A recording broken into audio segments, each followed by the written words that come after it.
Having a written legal will is important, but more than half of Aussie adults don't have one.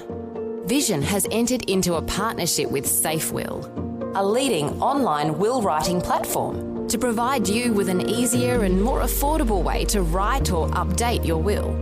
As part of the Vision family, we want you to know about a way that you can write your will for free. Start the process now and complete it at no cost during Leave a Legacy Week from February 26th to March 3rd. See all the details at vision.org.au/legacy. A biblical perspective on life, culture and current events. This is 2020 on Vision. So an important opportunity today to focus on Aboriginal and Torres Strait Islander peoples preparing for Christian ministry. Well, since 1973, Nungalinga College in the Northern Territory has been equipping men and women for leadership roles in churches and communities. And each year, men and women from over 100 different communities across Australia go to study at Nungalinga College, both from urban and remote communities with a variety of cultural and language backgrounds. Well, our absolute privilege today to welcome Ben van Gelderson. Ben is the principal of Nungalinga College in the Northern Territory. Nungalinga is in the suburb of Casuarina in Darwin, described as a combined churches training college for Indigenous Australians. Ben van Gelderson, a special welcome along to 2020. Oh, thank you very much, Neil. It's my pleasure to be here and, as you said, hopefully share some good stories and some things to keep praying about in this really interesting space. Hey, Ben, Nungalinga, I mean, that's obviously coming from an Aboriginal language. Any insight here into, is there some special meaning? Is there a spiritual meaning around that? How does that relate? Yes, it is actually a really lovely story. So we're in Darwin, as you mentioned, which is on Larrakia lands. And Nungalinga is a Larrakia word. And in actual fact, when the churches were first thinking about having Nungalinga as a college, as a training college, it was, late 60s, beginning of the 70s. The missions in the territory were just like formally closing. So it was an interesting time.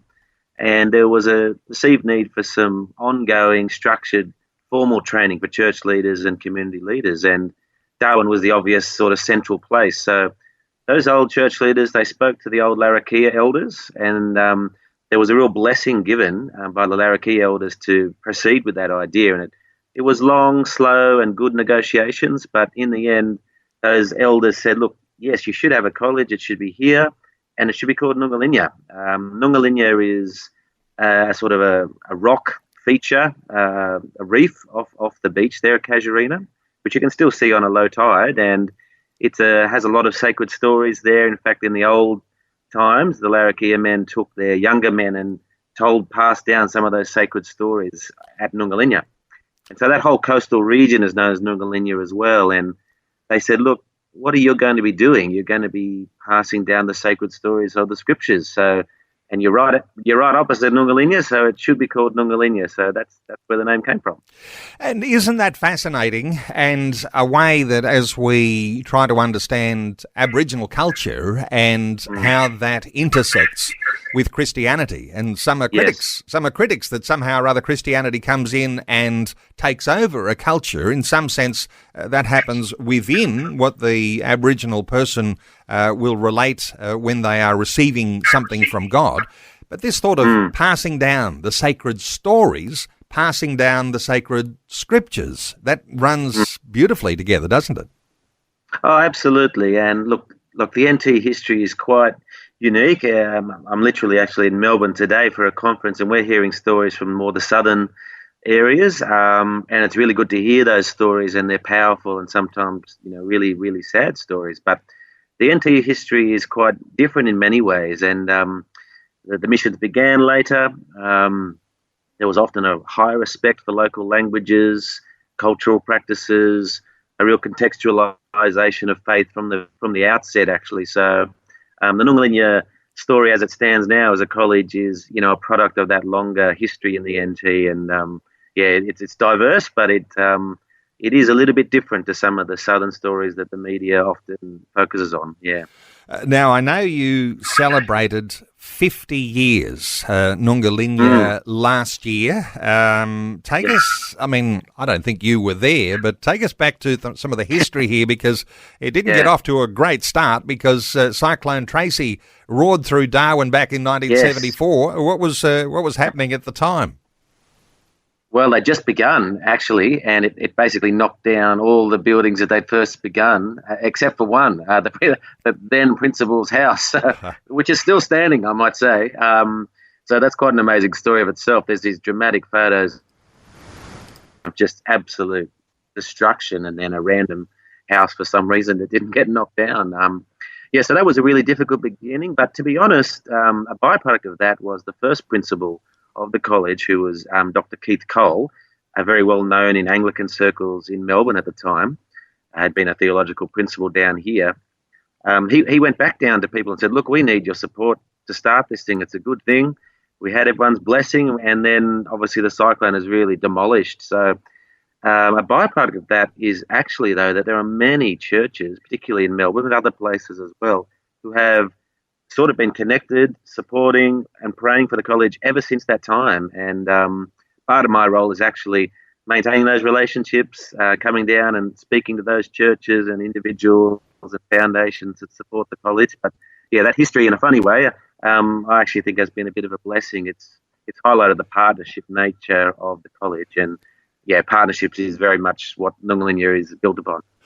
And sometimes those sorts of stories are the testimony that many people carry, that early in their own walk, there was some crisis, and it drew attention from others, and it brought around those who would be supporters and help you get through the hard times. But as you're saying, over 50 years, there are people who began to support at the time of Cyclone Tracy, and that support continued to actually form the foundation for what is now a significant a Bible college.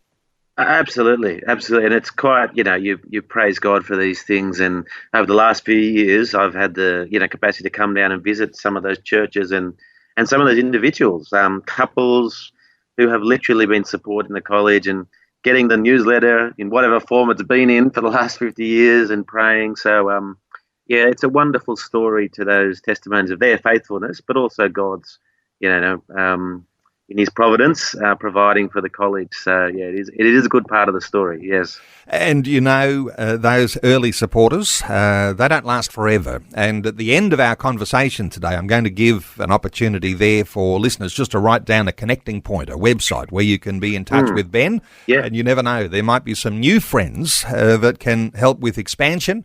And I know there'll be a lot of people who are very excited and interested with what's happening with the Aboriginal people, Aboriginal and Torres Strait Islander, all over Australia. Because, as I mentioned in the intro, Nungalinya, there's a combined churches collaboration here. Who's involved? Yes. What sort of churches are involved in this? Yeah, that's a good story too. So that little bit of that history I was mentioning, so that they were largely at the very start Anglican people and the Methodists who were just about to become the Uniting Church, largely because they had some missions in Arnhem Land. So, it's a slightly different story, but the NT people weren't competing. The different denominations weren't competing for the same areas and places. They actually had an arrangement, said, well, we'll go here, you go there, and that's still very important for the structure of the NT today. So they say some of those Church Missionary Society missionaries and those Methodist overseas missionaries, they were the ones that were getting together and talking about the college. So it began as a partnership between the Anglican Church and the Uniting Church. About 20 years later, the Catholic Church formally joined. So they're the three partner churches. But to be honest, Neil, people now come from all over. So there's Baptists and there's Lutherans and there's people that associate with Pentecostal independent churches. But those three partner churches are the formal partners, and they support the college with staffing and in other ways. But, like I said, nowadays people really do come from across the whole breadth of the Christian family. And there might be listeners who are thinking, how does all that work together? Well, shortly we'll open our talkback line. You might even have that question for Ben. Hey, I mentioned that students coming from over 100 communities, both for ordained leadership and for lay people, and Yes. they're training for ministry. 100 communities. This is like all over Australia? Well, people do come from all over Australia, but those 100 communities are mostly in the NT. So once again, knowing a little bit of the history of the NT helps explain the situation. So where there were missions, and those different churches had various missions, they've largely evolved into what we call now communities. They might range from 500 to 3,000 people. There's also a whole range of other smaller communities, often called homelands or outstations. They may only have 30 people, 50 people there. But they're all discrete communities. And so when we say over 100 communities, we're talking about all those range of bigger communities and smaller homelands and outstations.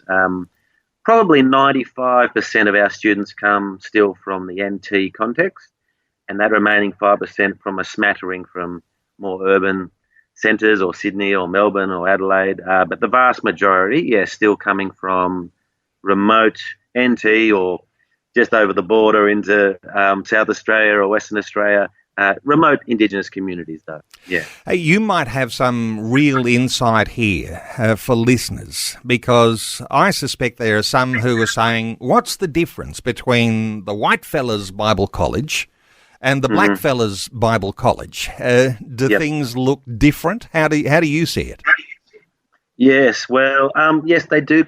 It's quite profoundly different in some ways. We've already mentioned that sort of ecumenical focus, which is a bit different to most colleges, which are still, in their channel of their denomination. So that's one difference, and that has its challenges and joys. The other difference probably to be aware of is that we're a vet sector or an RTO.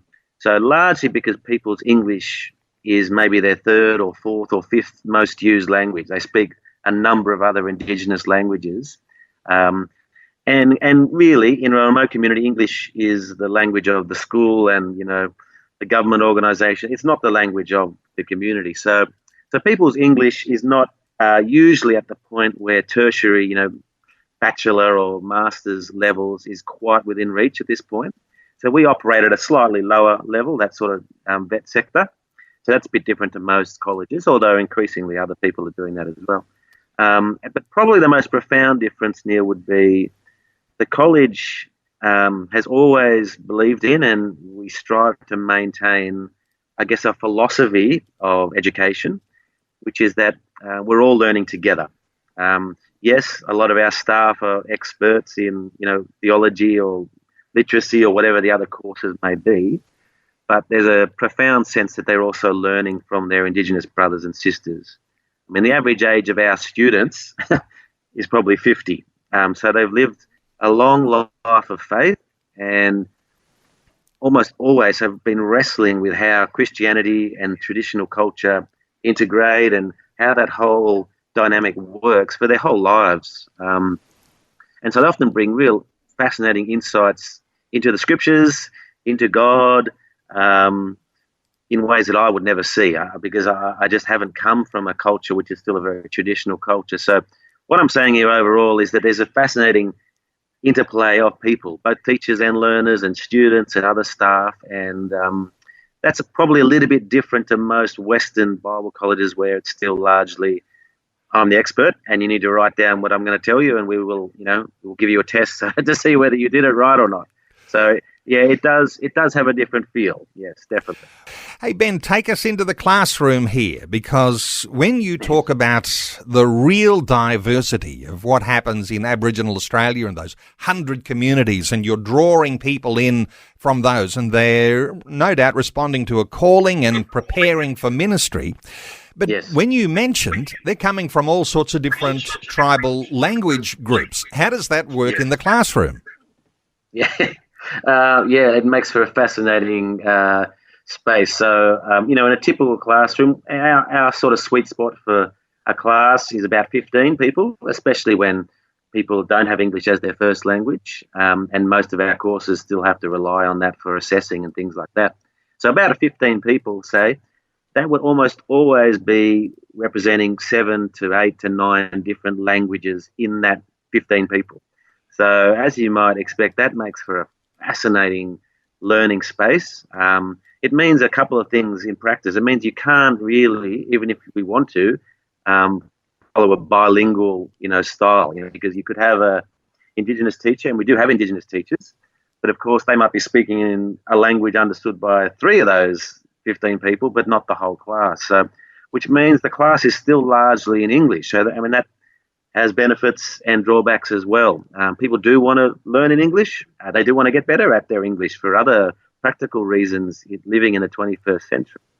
But we don't want it ever to be seen that it looks like God only deals in English, that God is a white fella God. So, it's an interesting dynamic. It means that it's a really fascinating place to actually visit. There'll be language all over the walls, different languages, some of it English, some of it in Pichinjara or Yolngu languages or Aranda, a whole range, every class. So that is just our normal dynamic. So, I often encourage our teachers, you're doing a fascinating and wonderful work, and just keep learning as you can as well. So 50 years you've been doing this, so you must have learned a clue or two along the way about how to do this. Yeah. So you've got 9 languages in one class. Now, I'm aware, and lots of listeners may be aware, that there is a full Creole Bible. Now, Creole is a little bit like a trade language for Aboriginal people. So when you've got the primary focus on English language, because that's the one, I guess, that people can integrate into various communities, is the Creole Bible a good focus there, or how does that work? Because yes. It's a resource. It's wonderful that the Creole Bible is the only one that has a full Bible, which, it was a praise God moment. It was wonderful news. But not everyone speaks Creole, and not everyone really wants to have Creole, swamp their own traditional languages, because that has happened a little bit in the history of even those areas where Creole is now a mother tongue. So it is a delicate one. So we certainly use Creole. Creole is, for some people's, their first mother tongue now, but it wouldn't be right to sort of put all your eggs in a basket and teaching Creole and only have Creole as well, because there's a delicacy around people's languages, and they really want to learn both in terms of English and their own language, and they want to be literate in both of those languages, and they want to understand the scriptures in both of those languages, their own language, that is, and English. So, Creole is wonderful, but it's only one of the languages of the college. And, of course, there is a stream in the college which is about Bible translation. So, no doubt, when you've got people coming from communities where there isn't a whole Bible in their language, there's going to be some inspiration, isn't there, to be a part of the process of bringing those things to life. Oh, absolutely. And that's what I mean. There's that Bible translation course, which is just one of those courses we have, as you say. But that's really beloved of almost everyone. Not everyone can be a Bible translator. Certain people have those skills, like in all areas in life, but for everyone, there is a profound difference of hearing God's word in your own language, in your own heart language, as they say. And we see that a lot because we have our morning chapel, and it's in a range of languages and English as well. And people love it. They love to stand up and say, this is the first time I've shared in English, but there is a difference between sharing in English and sharing in your own language, and especially when it comes to hearing God speak to your life. So, Bible translation is not finished. If people are thinking, oh, that was an era of the 1970s and it's all done, it really hasn't. So I'm putting a plug out for listeners who may hear that call of God, because there's still a vast need for other, well-intentioned and skilled white fella, people to come and help that Bible translation progress continue. In the history of world missions, the Bible has become very important. We're talking about such a diversity of languages here. The pathways that people have come to faith and become very good and skilled in the way that they're able to use their faith. Literacy and numeracy. You teach these sorts of even basics from the Bible. Give us an insight here, Ben. How does that all work?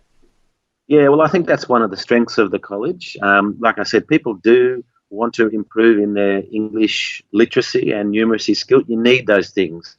Even in remote communities, You have to have those skills to get roles, get jobs. And the beauty, though, of course, is that you can teach English literacy and oracy through all sorts of texts, including the Bible. So one of our great strengths, and we call it our foundation studies programs, and there's a number of courses there that people progress through. Yes, formally, they might be studying a certificate one as English as an additional language, and that's what the piece of paper is going to say. But in actual fact, most of the time, we're talking about the story of Abraham, or the Joseph story, or each year there's a different focus. So that's a wonderful thing where you can do, two things with the one stone.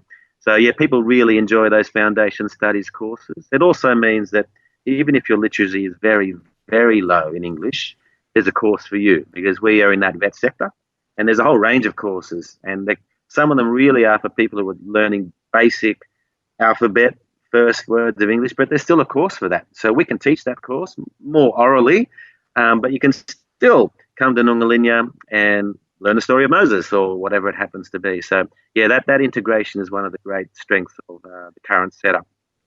Well, our special guest is Ben van Gelderen. Ben is the principal of Nungalinga College in the Northern Territory, and you might be surprised that there's been a college that's been training ministers of the gospel from Aboriginal communities for over 50 years. And you might want to connect in some way. Either you might want to ask and inquire about how you might even become involved in that, or you might know some Aboriginal Torres Strait Islander people. You want to pass on the detail. nungalinga.edu.au.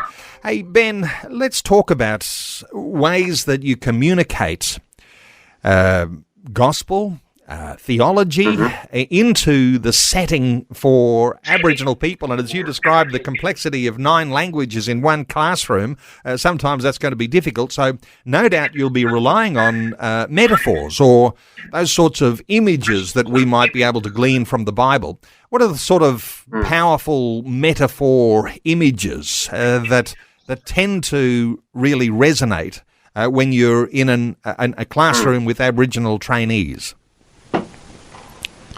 Oh, yes. Well, look, people love to learn new things, but there are, some strong motifs or images or favourite passages that seem to really resonate powerfully across that diversity. A lot of the time when there's obviously living in this land called Australia, you needed water. You needed water to survive.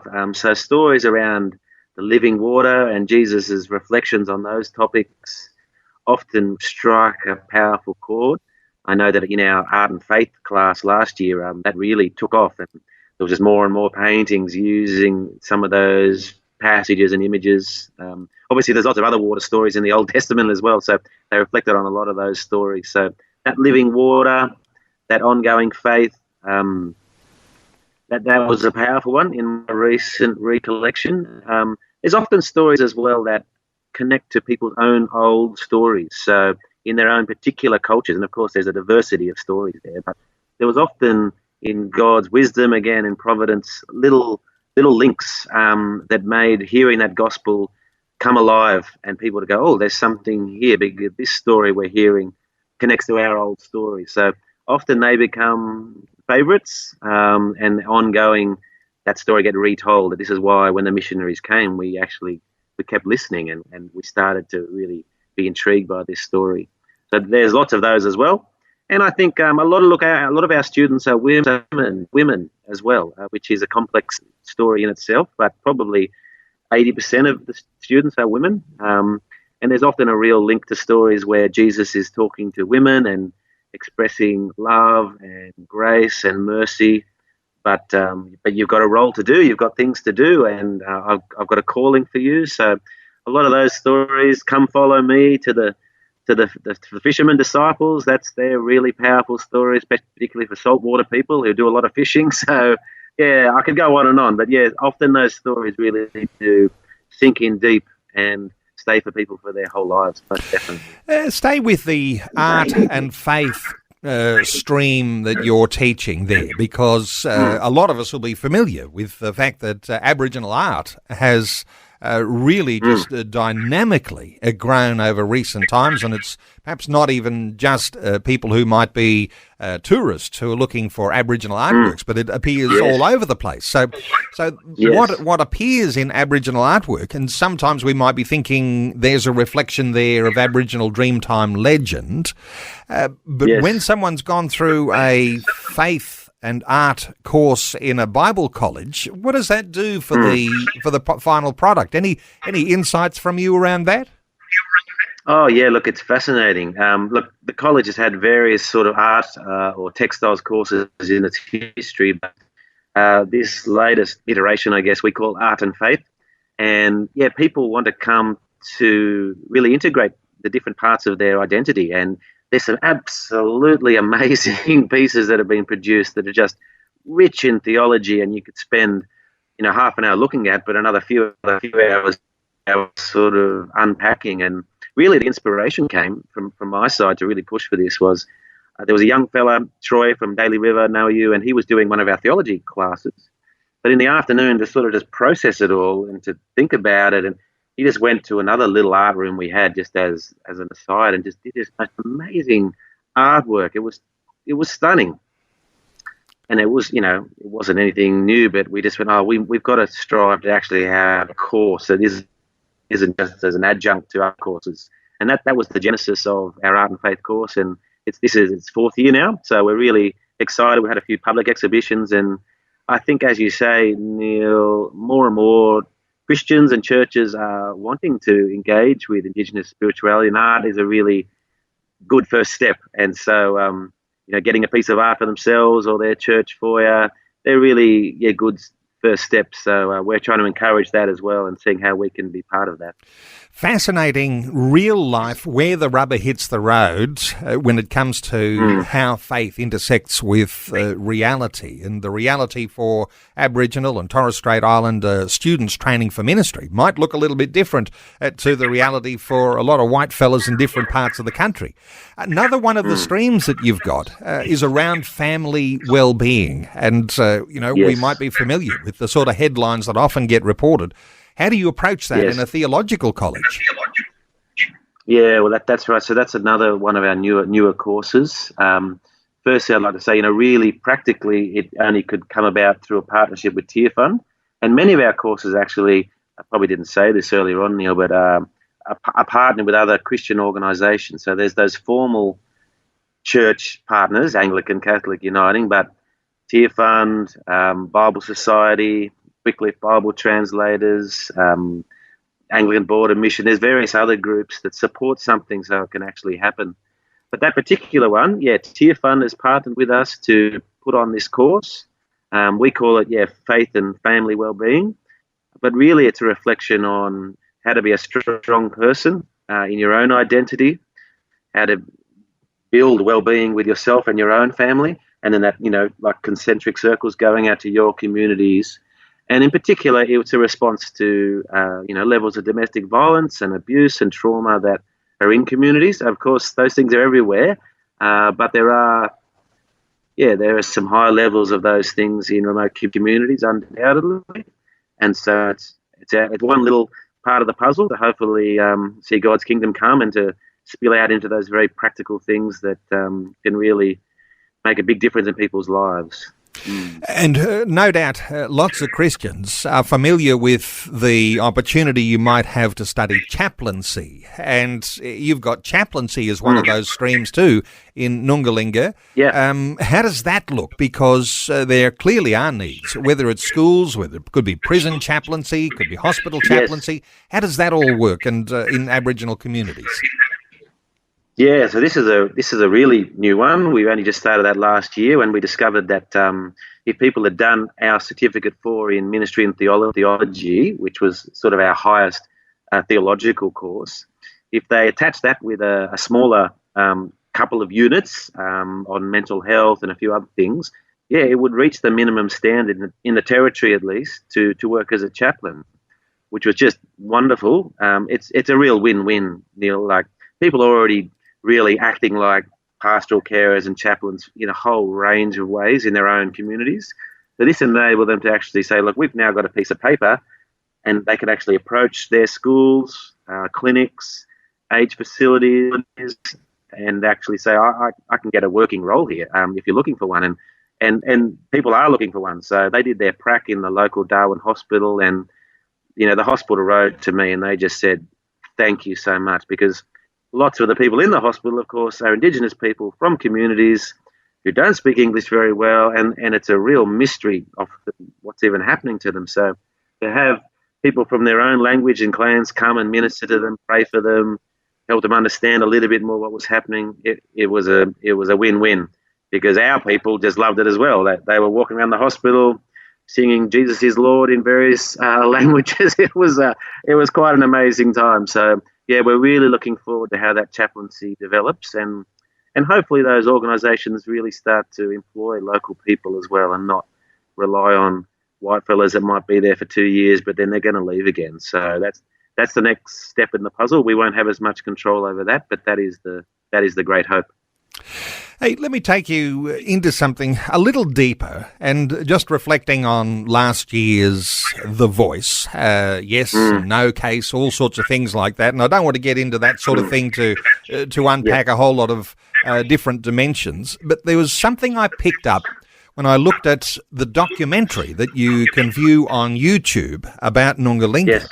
And it caught my attention that there was one of your Aboriginal graduates who talked about the Christian Aboriginal view, and this is an interesting one, and I'm not sure, I hope you're across this, but referring to Jesus as the Makarrata man.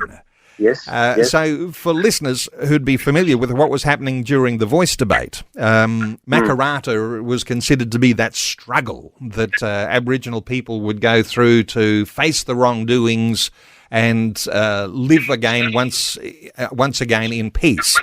Jesus, the Makarrata man. How does that reflect Aboriginal thought? Yeah, it's a lovely expression from Maraja Damarangi. Yes, and he's a really wise elder, long-term Bible translator, ordained minister in the Uniting Church.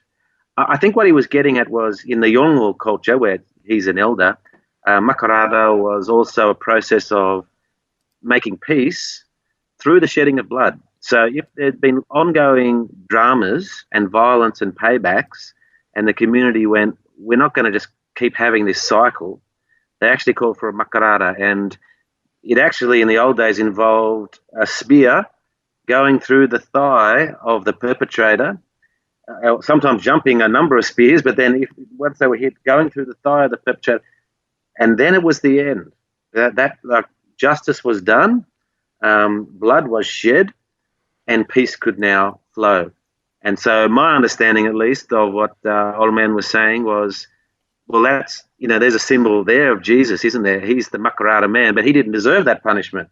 In normal case, it's to the person who's done the wrong thing, but Jesus took on the punishment for us that we deserve. So I think that's why he was saying he's the number one Makarrata man for me. It's a gospel story, isn't it? Yeah.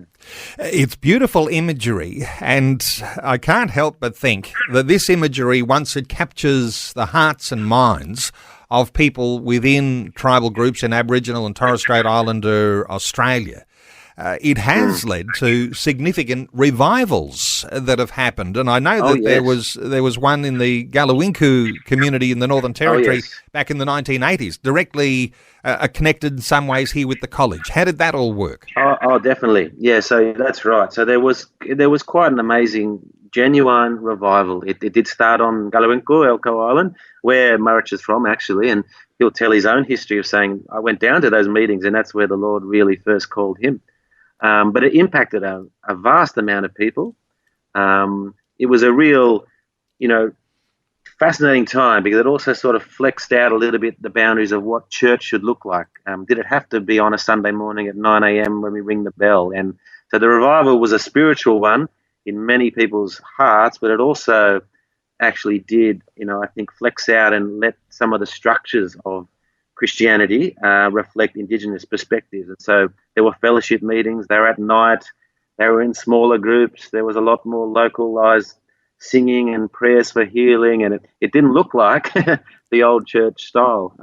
But then it also spread, yeah, and it really spread like a fire. And there's a few books which use that fire imagery, fire in the outback and things like that, which actually show how it actually went from community to community all the way down into Western Australia, in fact. So, yeah, look, Nungalinya is definitely a product of that similar time.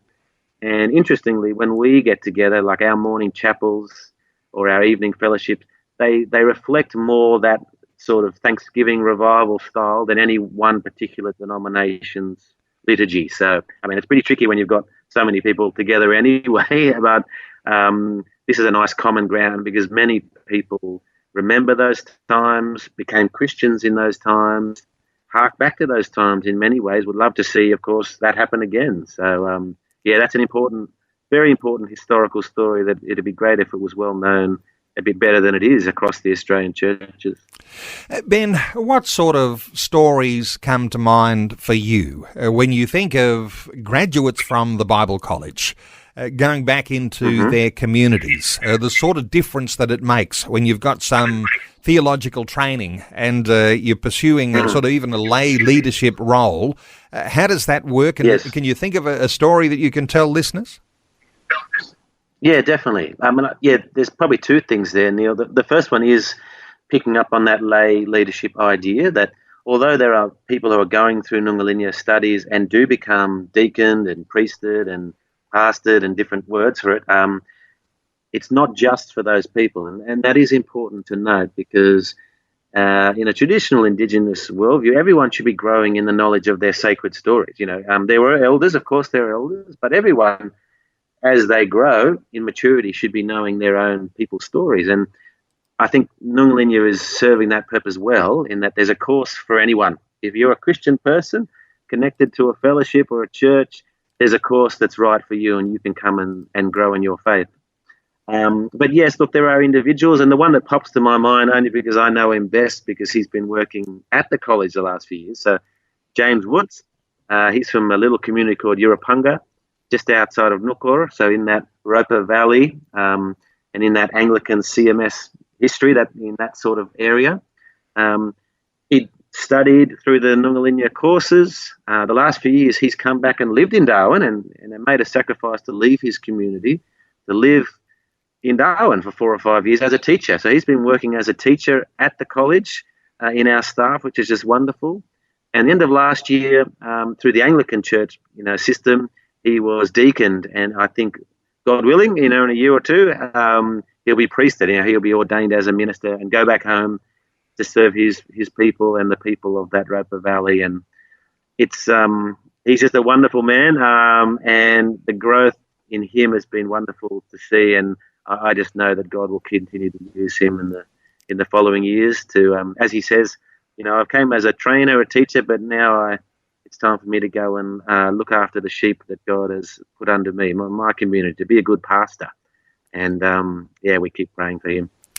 When you reflect on the Christianity in those Aboriginal communities there in the top end, talking Arnhem Land and other communities, 100 communities you're drawing people from, Australians outside of the territory maybe not so familiar with the passion for Christian spirituality that there is in Aboriginal communities. How do you reflect on that? Yeah, you're right. I mean, I grew up in Sydney. My wife was born up here. She was a missionary kid. Her parents were translators. So I learned a lot from there, connecting to their family. But yes, it's a world away in some ways, and some people don't know any of that history. And look, we do reflect on that, and we try in our small way to help remedy that. We have our social media sort of things, which is trying to tell these different stories, which are different to southern places. We do have some programs where people can come visit us. So we have, the last few years, a number of school groups or church groups, that come and actually stay at the college for a few days, do some modules, workshops, spend some time around Darwin, or also do a bit of holiday sort of stuff. And we think, look, that's great because they go back and then they're only just scratching the surface, but they're going back to hopefully learn more and all tell their own families and school networks that, this is happening up there. This is what people this is what their faith looks like. This is the passion they have. So it's not our core business, but we do understand that we probably have a role to try to do that where we can and to help tell the good story of what's happening. Yeah.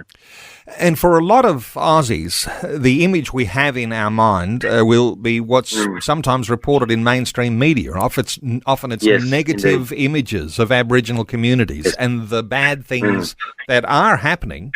But when you've got a Yes.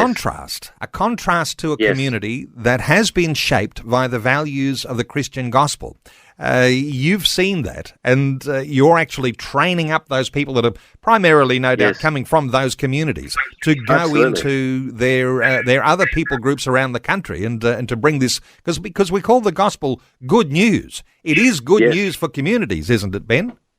Oh, absolutely. And all the people that come to the college go back. I mean, one of the benefits they actually have of coming to the college, they get a bit of a break from their own community life, which seems a bit weird how connected they are. But many of those people have so many of the responsibilities. They're church leaders, they're elders in their own right.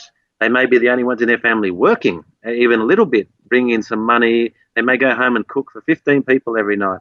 So they actually come to the college not just to learn and grow and fellowship with other Christians from different languages, but they have a bit of respite, like a really good church camp or a retreat. But what they want to do is go back home and be those shining those light for Jesus for their own people. And it can be really hard, because although most people would say they are Christian, they tick that box in communities, there's still a lot of complex and sometimes terrible things happening. So the church mob, or whatever you want to call it, it's such a New Testament. It's so easy to read the New Testament because it's just like that early Christian days.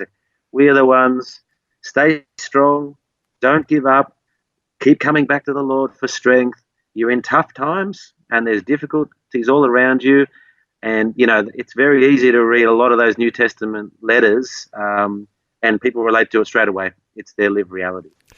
Ben, running short of time, what does it take for Nungalinga College to go to the next level? From where you are now, you've got a 50-year history. Here you are, we're talking 2024. And what does it take to go to the next level? I mean, a new influx, a spike in the number of students who'll be studying and going back into their communities. How does the next wave look? What does it take to go to the new next level? Yeah, that's a good question. Look, we've already got far more people wanting to come than we can cater for. Because it's not just those communities. There's more communities hearing about the college, especially from Lutheran and Baptist and other regions in the desert who aren't as historically connected. And they're starting to come. Usually what happens, people send a few of their key leaders and they go home and say, oh, that was really good. So you can all go. And people want to come. So to cater for that, we don't want to explode overnight, but we want people to be able to come and learn the scriptures and go home and serve God. So it's probably a growth of staff we need. A lot of our staff come from church channels or those partner channels. So what we don't have compared to a normal, mainstream college is you don't have a lot of fees coming in to cover, you get more students, you get more fees, you get more students. We charge very, very minimal fees and only for some of the courses. So most of the staff are actually supplied one way or the other through Christian church or organisational channels. If we could grow that staffing base, we would simply grow the numbers of people. The numbers are very healthy right now, but that's the reality of the situation. We won't be able to cater for everyone who wants to come this year, not by a long shot. Just quickly, how many are you able to cater for? How many in the cohort for this year? Yes. Well, people don't come the whole year. They come for 4 weeks a year, and then they just keep coming back year after year, basically. So, and doing different courses. Across the year, it's about 320 students that we have.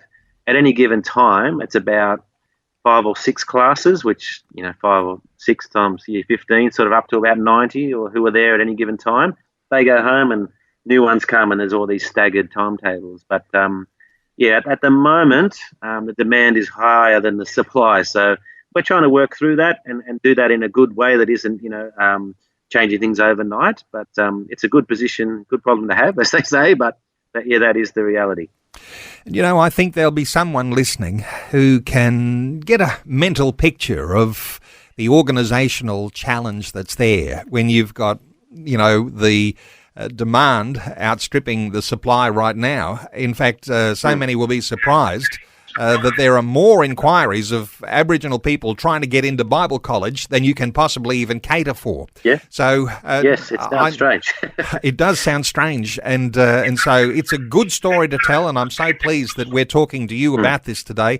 Ben, I want to just give the website address for listeners to connect with you at Nungalinga Bible College. This is the website, nungalinga.edu.au. Let me spell that once again, nungalinga.edu.au. And Ben van Gelderen is the principal of Nungalinga College in Darwin in the Northern Territory. Ben, just great talking. I feel like we've got lots more to say, so let's plan another one of these sometime soon. But thanks so much for sharing your thoughts and your heart with listeners today on 2020. No, thank you for having me. Thanks for taking time to listen to this audio on demand from Vision Christian Media. To find out more about us, go to vision.org.au.